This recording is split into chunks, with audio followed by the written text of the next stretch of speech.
Este es un programa diferente, un viaje a través del tiempo, de nuestro inconsciente, de nuestros miedos y fortalezas. Es el momento de resolver lo que tenemos pendiente en nuestra vida. Sígueme.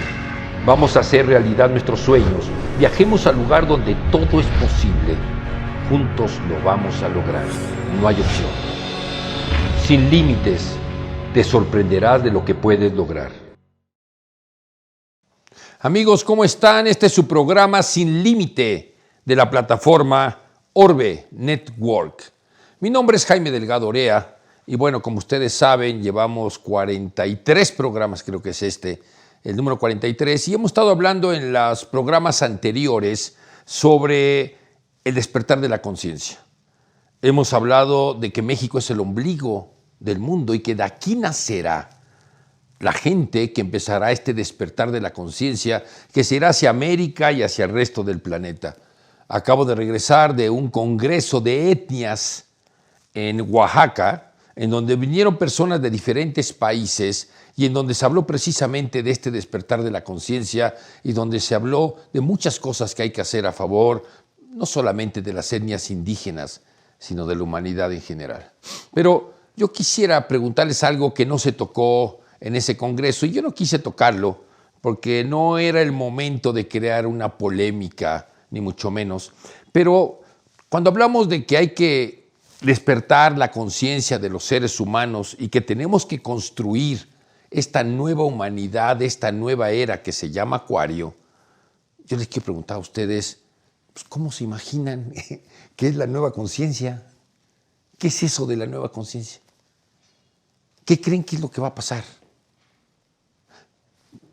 Hay una película que yo recuerdo que vi con Sylvester Stallone y con, no me acuerdo cómo se llama la mujer, y Sandra Bullock, y habla precisamente del mundo feliz, en donde los policías eran todos lindos y amables y toda la gente era así, y Sylvester Stallone venía creo que del pasado y llegó al futuro. ¿Realmente ustedes creen que el futuro y el despertar de la conciencia va a ser peace and love? ¿Que todo va a ser amor y paz? ¿Que todos nos vamos a querer? ¿Nos vamos a respetar? ¿Nos vamos a comprender? ¿Y todo el mundo vamos a ser amables y vamos a ser lindos? ¿Qué se imaginan ustedes que es el despertar de la conciencia?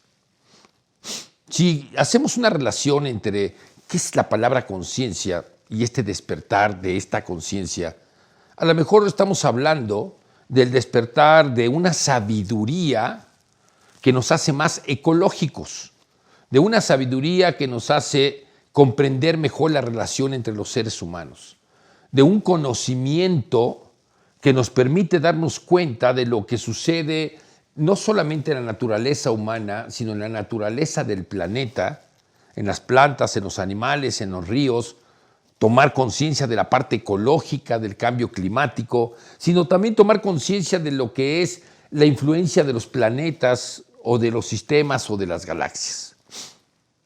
Si hablamos de conciencia, a lo mejor estamos emulando o estamos pensando en alguien como Sócrates, como Platón, como Aristóteles, o estamos pensando en artistas que son mucho más sensibles, como tal vez un Mozart, un Beethoven, un Bach, o en un Miguel Ángel, un Rafaelo. ¿En quién estamos pensando cuando hablamos de personas que tienen despierta su conciencia? Ya sé, estamos pensando en el Dalai Lama o en Guru Mai, o estamos pensando en todos estos gurús que aparecen de la India. Yo recuerdo hace muchos años de un gurú, ¿cómo se llamaba? No me acuerdo, pero decíamos Satgurudev Maharaji, Guru Maharaji. ¿Y saben lo que hacía? Tenía unos grandes tubos, unos cañones de pintura. Entonces su iniciación era, llegaban todos los jóvenes, porque la mayoría éramos jóvenes, y entonces aventaba pintura vegetal, que no manchaba la ropa, pero sí te pintaba. Y entonces la gran fraternidad y todo era la pintura que regaba en toda la gente. O de Osho, se recordarán ustedes a Osho, que tiene cosas muy bonitas, ¿no? O Krishnamurti, o tantos geishelas tibetanos que ahora van llegando y se van quedando en diferentes lugares del mundo, o tal vez pensamos en un Carlos Castaneda con Don Juan, o María Sabina, aquella especialista en los hongos. Cuando pensamos en alguien con conciencia, ¿en quién estamos pensando? A lo mejor estamos pensando en algún académico con doctorado, algún literato, alguien que haya escrito como Shakespeare, ¿sí? O como, ¿se acuerdan de aquel escritor Alejandro Dumas? Despertar la conciencia sería la Madre Teresa de Calcuta, donde hay un amor por ayudar a la gente. Serían estos ecologistas como Greenpeace, que lo que hacen es ayudar al mar y ayudar a todo mundo y defender estas ONGs hoy día que ayudan a los niños que no comen, a los niños que no ven, a los niños quemados, a los animales que protegen todas estas reservas. ¿Qué es esto de despertar la conciencia? ¿O sería la comunión de todo esto?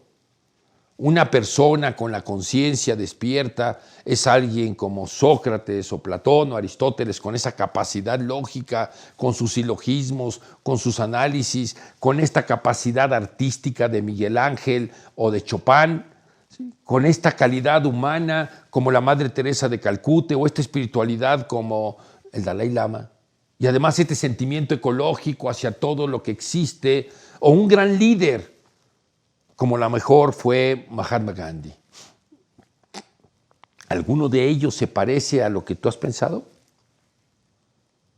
¿O ni siquiera lo habían pensado? Yo creo que muchos de ustedes me habían pensado qué es eso de despertar la conciencia, ¿no? Y que simplemente piensan qué es esto de pues vamos a tener más conciencia y vamos a qué, pues a tener más conciencia. Pero ¿y eso qué es? Pues no sé, que vamos a ser más felices, que vamos a llevarnos bien con nuestra pareja, que no nos vamos a pelear, que vamos a ser mejores papás o mejores hijos, ¿no? ¿Qué es lo que han pensado? Habría mejor que pensar, irnos más allá de los humanos, ¿no? Y a lo mejor habría que irnos a ver a Dios, o a Cristo, o a la Virgen María, a la Virgen de Guadalupe, a Mahoma, a Buda, ¿sí? Moisés, Merlín el mago, Hermes Trismegisto de los egipcios, Cuculcán o Quetzalcóatl en México.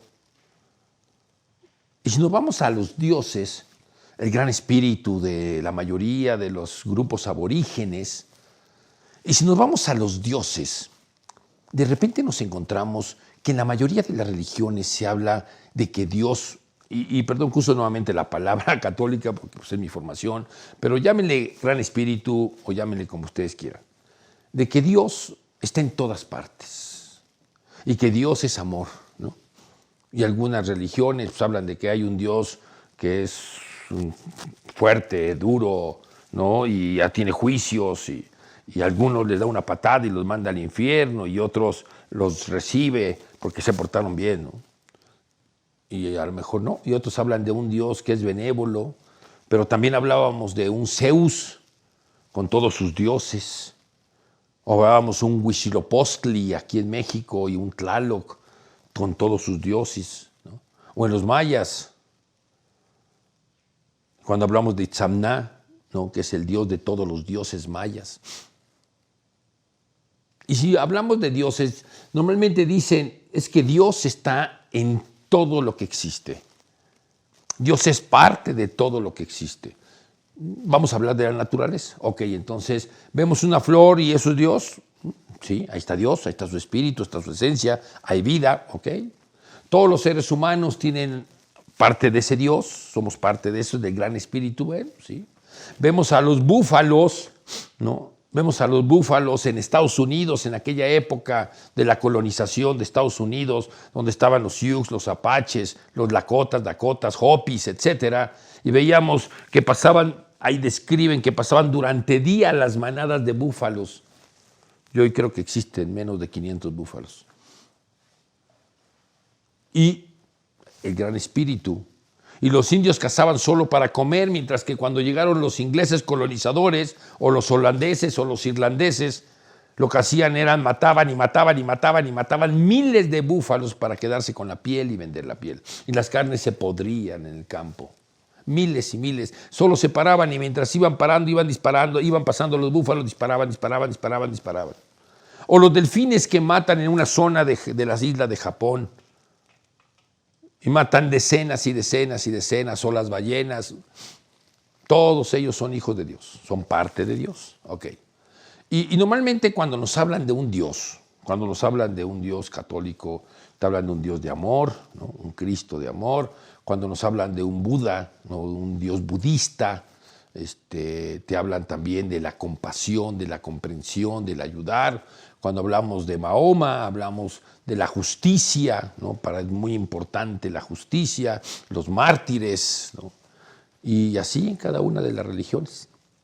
Pero que finalmente Dios está en todas partes y las cosas suceden siempre porque Dios así lo quiere. ¿Ok?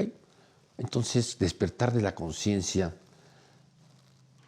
Cuando nosotros pensamos en este Dios y en esta bondad, cuando nosotros pensamos en que el despertar de la conciencia es un paso de evolución dentro del mundo mental, místico, esotérico, espiritual, y que vamos a estar más cerca de Dios o de lo que se parezca a Dios. Pero hoy le pongo a mis alumnos una práctica. Esta práctica es que vean en YouTube 50 videos de animales depredadores. Cocodrilos, leones, hienas, arañas, las flores carnívoras.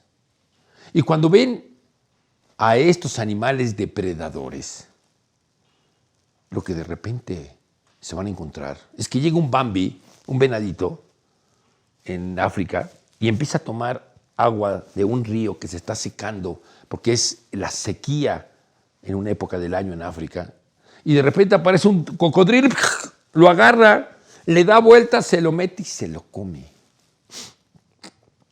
O vemos a las leonas que van pasando los cervatillos, van pasando los búfalos, van pasando los antílopes y de repente, ¡pum!, saltan y se avientan 4 o 5 leonas y se empiezan a comer vivo al animal. O llegan las hienas, llegan 15 o 20 hienas y empiezan a destripar al pobre animal y se van comiendo sus intestinos y el animal sigue vivo. Y si tú ves 50 de estos videos y dices, ahí está Dios, eso es Dios. Porque Dios está en todos los seres y en todas las cosas y en toda la naturaleza. Y ese depredador que está comiendo y si no, o sea, yo he visto escenas donde las leonas están tratando de comerse un búfalo y llegan otros búfalos a apoyar y agarran y cornean a la leona, le meten el cuerno y ves cómo la leona queda herida de muerte. O sea, fíjense, los leones, los cocodrilos, las hienas, los leopardos, los tigres, todos estos animales, para que puedan vivir tienen que matar a otro animal, pero en el matar a otro animal se están jugando también su propia vida. Tú te sientas en un restaurante, sacas tu tarjeta y comes todo lo que quieras y no pasa nada. Y ellos están jugando la vida cada día para comer. Y si no hay animales porque es la época de sequía, no comen. Y se mueren sus hijos, los leones pequeños, las hienas pequeñas, se mueren porque no hay comida. Y comida quiere decir, ve y cómete un Bambi, ve y mata a un bebé de otra raza, al más viejo, a quien sea. Y ahí está Dios. Y yo les pregunto, les digo a mis alumnos, ¿quieren conocer a Dios? Vean 50 videos de depredadores. Y vean a los leones manchados de sangre comiéndose a un animal. Y traten de entender dónde está Dios en esa escena. ¿Quién es Dios? ¿En el animal que se comieron? ¿En los animales que se lo comen? ¿Dónde está este Dios de amor, de bondad? Y aquellos que creen que el despertar de la conciencia es solamente amor, ¿verdaderamente? Pues si nos encontramos en la naturaleza que no es así, todo animal carnívoro mata a otro animal. Vean a las águilas, cómo pescan o cómo cazan conejos, ratones, lo que sea. Y nos vamos a encontrar que todos los animales carnívoros tienen que matar a otro animal para comer y que son ciclos, son ecosistemas para que sobrevivan entre ellos. Hay una anécdota de una reserva en Estados Unidos en donde pues, hubo una campaña para matar a los lobos porque llegaban y se comían a los borregos y demás y mataron a los lobos. Y pusieron venaditos, ay qué bonitos los venaditos, sus cuernitos, los bambis, etc. Y resulta que determinados años después, ese bosque ya no era bosque, era un desierto, porque los venados se comen todo.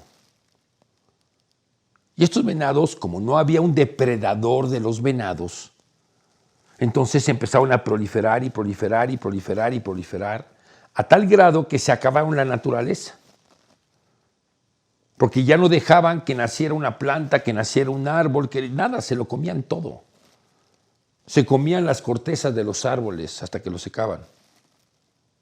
Y entonces, de otra reserva, pero eso fue muchos años después, le estoy hablando de 15, 20 años, se trajeron, creo que fueron 20 lobos, se trajeron 20 lobos a una comunidad de lobos y los dejaron. Pasaron los años y volvió a salir el bosque. ¿Por qué? Pues porque los lobos eran depredadores, se comieron a los venados, o sea, estaban gorditos los lobos, se comieron un montón de venados y entonces se hizo un equilibrio ecológico. Y volvió otra vez a ver un bosque maravilloso y venados por un lado y lobos también. Cuando hablamos de despertar de la conciencia, ¿a qué nos referimos? ¿De qué estamos hablando? Déjenme hablarles un poquito de los próximos años.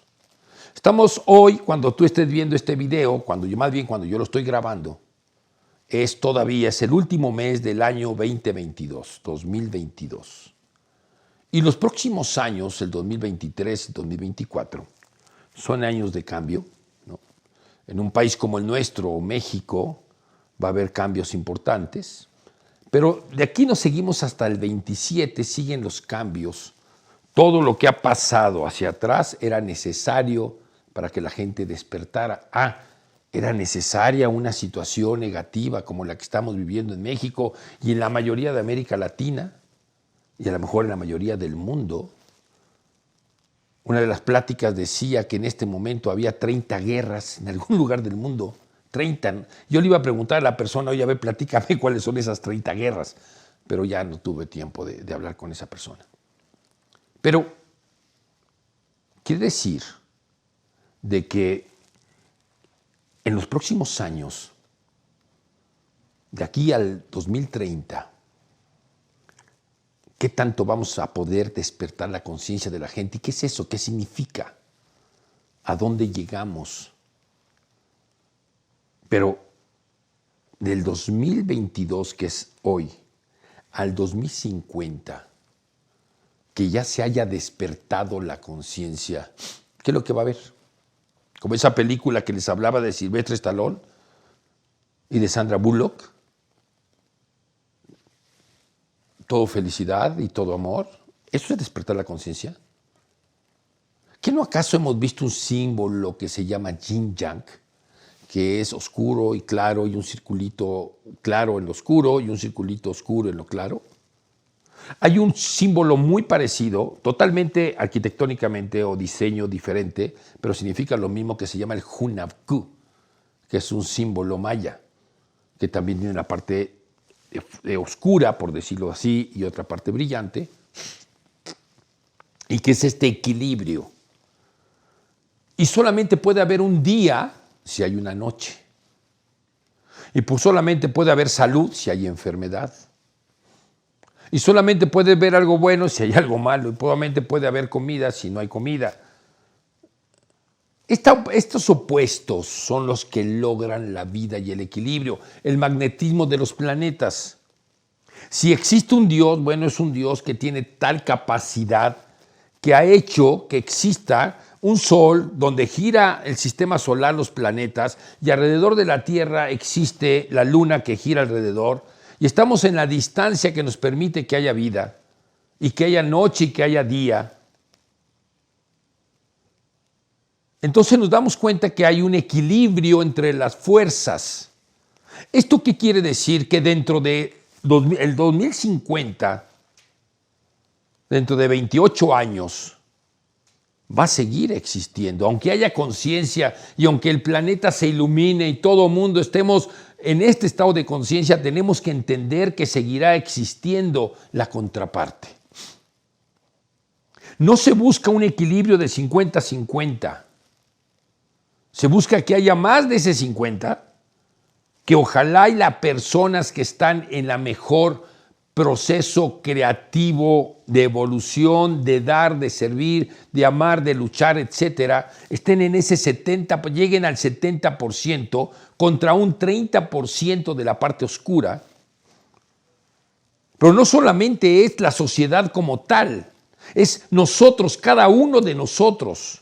¿Tú crees que puedes realmente llegar y ser todo luz y todo amor y que realmente nunca te afecte nada? No es cierto. Ah, pero eso es lo que nos han vendido en los libros. Uy, no saben ustedes cuántos libros leí yo de eso. Vamos a iluminarnos yo tuve una cualidad y un defecto, era tan disciplinado. Ya no soy tanto. Pero era tan disciplinado que yo seguía al pie de la letra las enseñanzas de los maestros y saben que muchas veces no era cierto lo que decían. Y cuando he estado en monasterios tibetanos y he estado con abats, 12 abats tibetanos que tienen más de 80 años, que toda su vida han sido monjes y que se enojan y tienen problemas de celos entre los monasterios y se pelean. Son humanos. ¿Están iluminados o no están iluminados? Llevan toda la vida de monjes y no se iluminaron. Entonces, ¿qué posibilidades tienes tú para que te ilumines? ¿Y qué es eso de la iluminación? ¿Realmente existe? ¿Vas a vivir en este estado de plenitud y de paz con todo el mundo y tu energía va a sanar a las personas que estén cerca de ti?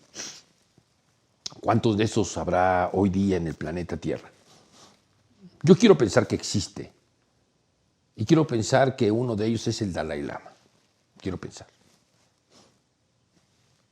Uno.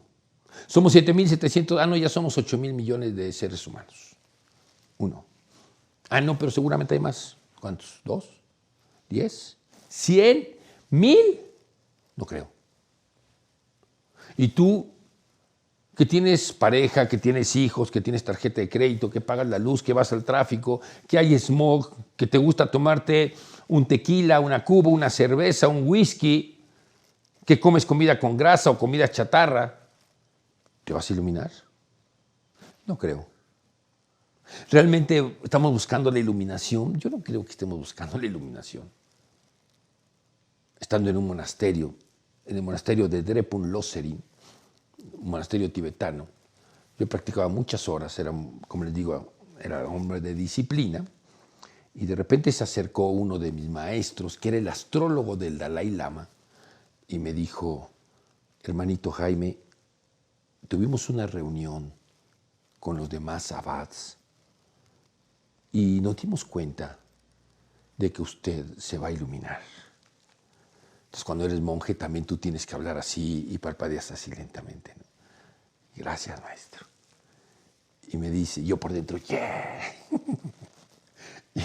y me dice, para la próxima vida.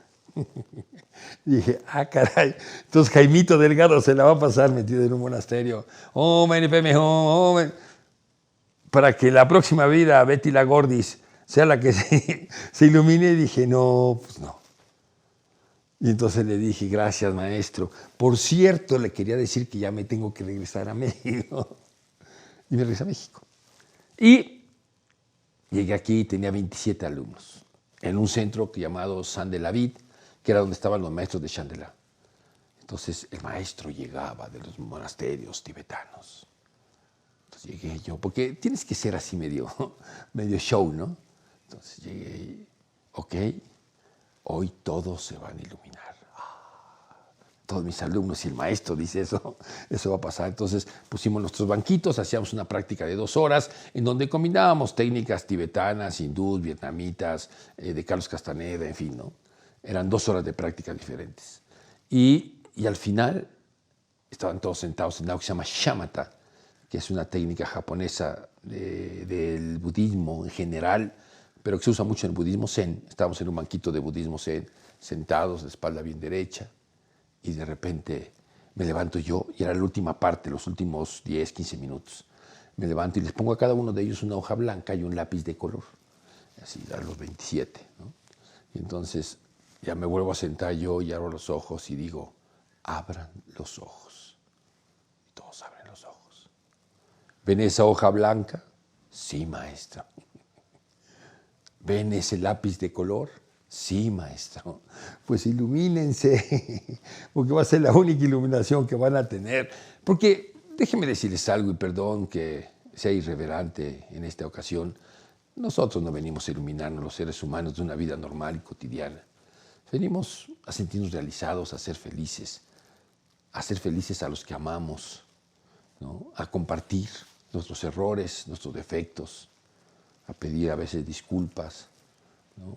A disculpar a las personas. Y somos personas normales, y no creo que ninguno de ustedes se vaya a iluminar, por lo tanto, mi sugerencia es suelten esa parte, ¿no? Concéntrense más en sentirse realizados como personas, tengan lo que tengan, hagan lo que hagan, estén donde estén. Y regreso al punto. ¿Qué va a ser en el año 2050 una sociedad con la conciencia despierta? Bueno, pues lo único que va a pasar es que vamos a ser más personas, y digo vamos porque yo espero seguir vivo. 250, ¿cuántos va a tener? 27, pues a lo mejor todavía estoy vivo. Entonces, ¿qué es lo que va a pasar? Pues que va a haber más gente ecológica, más gente más equilibrada, más gente más realizada, más feliz, educarán mejor a sus hijos, pero seguirá viendo la otra parte. No es la parte mala. Cuando la primera vez que yo hice sanación, que me enseñaron los 14 maestros de Chandela, atendí a un paciente y de repente salió un demonio.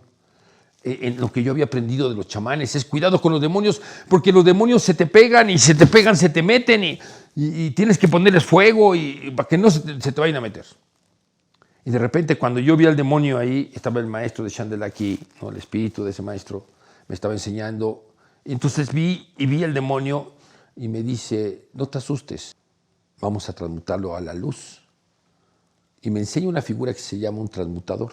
Dice, con esto lo vas a convertir en ser de luz. Pero antes platica con él. ¿Y qué platicas con un demonio? Pues no tengo ni idea. Y entonces me dice, repite lo que yo te voy a decir. Y entonces dije, a ti ser de oscuridad, el Padre te llama. Te agradece todo lo que has hecho en esta vida por esa persona. Pero llegó el momento en que regreses a la luz. No tengas miedo, no te voy a lastimar. Entonces le hago el transmutador y lo convierto, se empieza a convertir el demonio en partículas de luz y sale como una paloma de luz y sale por la ventana. Fue la primera vez que entendí que los seres oscuros o los demonios tenían también un propósito. Y el propósito era enseñarle algo a esa persona. A ti, ser de oscuridad, el Padre te llama, te agradece todo lo que has hecho por esa persona. Pero llegó el momento en que regreses a la luz. No tengas miedo, no te voy a lastimar. Lo he dicho miles y miles de veces. La mayoría, el 80-85% de las veces, los seres oscuros se van, ¿no? Pero hay otro 15% que no se va, entonces saco una espada de energía, así como la de Star Wars, ¿no? Entonces peleo contra esa entidad oscura, porque normalmente ya tienen raíces dentro del cuerpo de la gente. En el cáncer, pues, saben ustedes, ¿no? Cuando la gente ya tiene metástasis. Y entonces empiezo yo a limpiar y a arrancar todo eso después de que peleé con el pobre demonio y ya lo vuelvo a mandar a la luz y ya se va, ¿no? Nada más como dato, he peleado con demonios que en la cabeza del demonio es del tamaño de una habitación completa. Y puedo contarles muchas anécdotas curiosas de esto. Pero el punto es de que finalmente estos seres oscuros tienen un propósito de ser. La oscuridad tiene un propósito de ser, la salud tiene un propósito, pero la enfermedad también.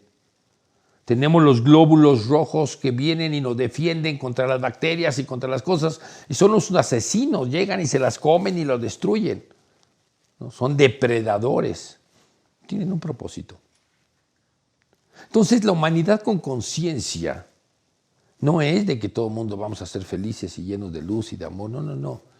Tú como ser humano, todos ustedes que estarán vivos para el 2050, los que tengan menos años que yo y que espero que todos ustedes sigan vivos para que se acuerden de mí en aquella época, en aquellos años y digan, ay, mira, el sensei Jaime tenía razón. O sea, nosotros como humanos somos cada vez mejores humanos, ¿sí? Pero seguiremos siendo humanos y seguiremos teniendo algunos miedos, algunos enojos, algunas tristezas, seguiremos cometiendo errores, que no es importante. El otro día me preguntaba a alguien que cómo le hacía para tomar una decisión y no cometer errores. Y le dije, es que esa no es la pregunta. La pregunta no es si cometes o no cometes errores. La pregunta es, cuando tengas que tomar una decisión, no te vayas por el proceso lógico-analítico, sino vete por dónde te sientes cómodo, dónde te sientes bien. Y ahí comprométete.